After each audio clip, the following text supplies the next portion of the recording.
Poursuivons cette édition sur le secteur de l'anacarde. La 4e édition du Salon international des équipements et des techniques de la transformation de l'anacarde a refermé ses portes à Abidjan. Pendant 3 jours, les professionnels de la transformation des noix de cajou du continent ont échangé sur les enjeux du secteur. Au sortir des concertations, quel bilan l'on enregistre? Élément de réponse dans ce reportage que signent Konena Nourgo et Ezekiel Siri.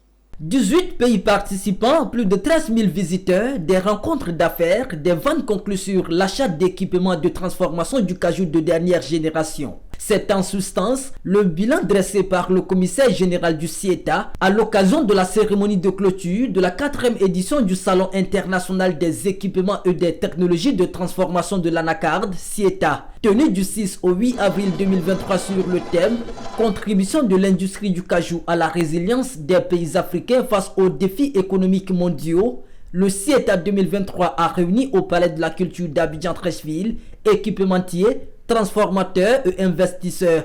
Une 4e édition qui a plus que satisfait le Conseil du coton et de l'anacarde, organisateur du CIETA.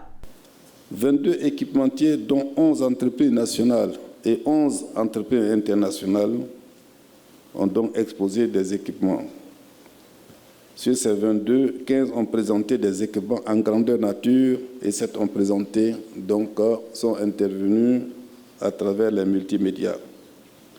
Le fait marquant est qu'une chaîne complète, entièrement montée en Côte d'Ivoire, a été exposée pour la première fois. Au total, 8 chaînes complètes d'équipements de transformation ont été exposées, contre 2 à l'édition précédente. Et notons donc que 4 de ces 8 chaînes complètes ont déjà été vendues, ont déjà été achetées.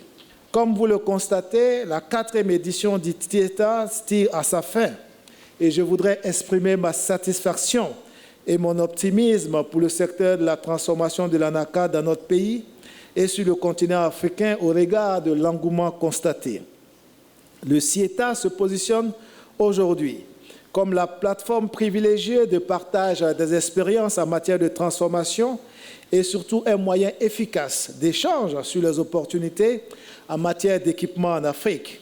Premier pays producteur mondial d'anacarde avec plus d'1 million de tonnes en 2022, la Côte d'Ivoire entend bien profiter du CIETA pour accroître le niveau de sa transformation locale établi à 22% de la production nationale. Cette 4e édition du Salon international des équipements et des technologies de transformation de l'anacarde a pris fin par la remise de prix aux acteurs de la filière. Rendez-vous est donc pris à la 5e édition du CIETA prévue au Ghana.